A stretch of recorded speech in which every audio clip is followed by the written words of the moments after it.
Once, in a small village at the foot of a great mountain, there lived a young man named Leo. Leo was known for his kindness and hard work, but life had not been easy for him. When he was just a boy, his parents passed away, leaving him alone in the world. He grew up in the care of his uncle, a stern man who believed that suffering was a part of life, and that complaining only made it worse. Leo carried this lesson with him into adulthood. He worked long hours in the fields, earning little but never complaining. But one day, a terrible storm destroyed the crops, leaving the village in hunger. Leo, like many others, felt the pain of loss deeply. He had given everything to the land, and now it seemed like all his effort had been for nothing. As he sat by the river watching the water flow, an old man approached him. The man had a quiet presence, his face lined with years of wisdom. "You seem troubled," the old man said. Leo nodded and told him about the storm, the ruined crops, and the fear that he would never recover from this loss. The old man listened carefully, then said, "Pain is not the end. It is the beginning." Leo frowned, not understanding.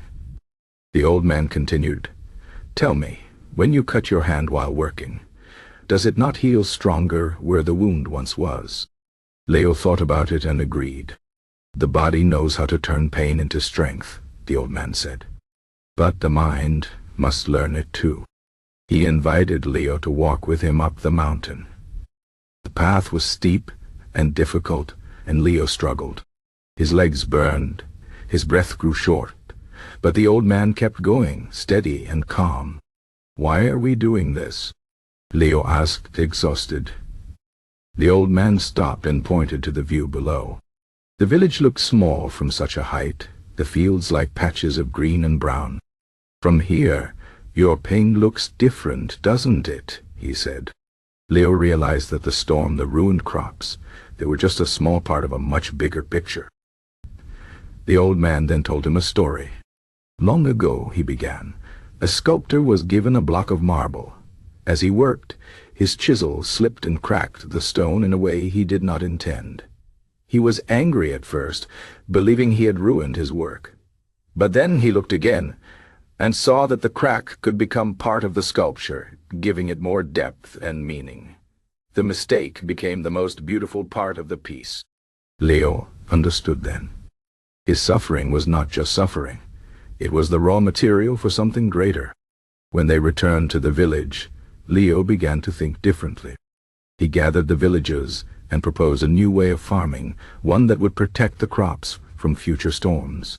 He used his pain as fuel to create change. Years passed, and the village thrived. The people no longer feared storms because they had learned how to prepare for them. Leo, once a simple farmer, became a leader, not because he avoided pain, but because he had learned to transform it. The lesson was clear. Pain is inevitable, but powerless is a choice.